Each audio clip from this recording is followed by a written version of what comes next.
যদি কোনো বস্তুর উপরে লাগানো অবস্থায় থাকে তখন অন ব্যবহৃত হবে। আর যদি কোনো বস্তুর উপরে ঝুলন্ত অবস্থায় থাকে তখন অ্যাবভ ব্যবহৃত হবে। আর যদি কোনো বস্তুর উপর দিয়ে অতিক্রম করা বোঝায় তখন ওভার ব্যবহৃত হবে। আসসালামু আলাইকুম। আজকে আমরা মাত্র তিনটা প্রিপোজিশনের ব্যবহার শিখবো। আর সেই তিনটা প্রিপোজিশন হচ্ছে অন, অ্যাবভ এবং ওভার।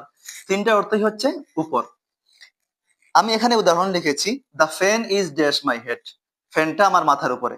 এখানে যদি আমি অন বসাই তাহলে কি হবে? জি না, হবে না। আবার put the mobile dash the table. মোবাইলটি টেবিল উপরে রাখো। এখানে যদি আমি অ্যাবভ বসাই তাহলে কি হবে? না, হবে না। তাহলে হবে কি হবে? আজকে এই তিনটার ব্যবহার একদম সহজে বুঝবো।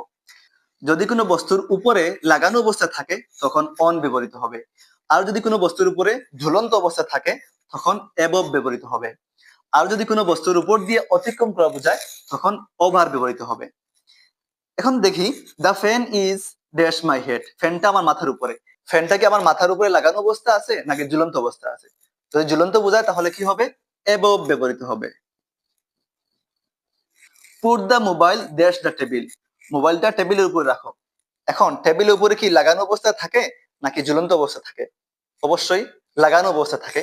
লাগানো অবস্থা থাকলে কি হবে? অন ব্যবহৃত হবে।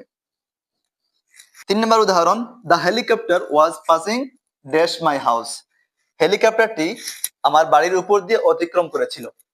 এখন এটা কি আমার বাড়ির উপরে ঝুলন্ত অবস্থা আছে না লাগানো অবস্থা আছে নাকি অতিক্রম করেছে? অবশ্যই হেলিকপ্টারটা ঝুলন্ত থাকে নাই, অতিক্রম করে চলে গেছে। যদি অতিক্রম করে বোঝায় তখন কি হবে? ওভার ব্যবহৃত হবে। আমি এখানে একটা উদাহরণ লিখেছি, she wears a ring dash her first finger.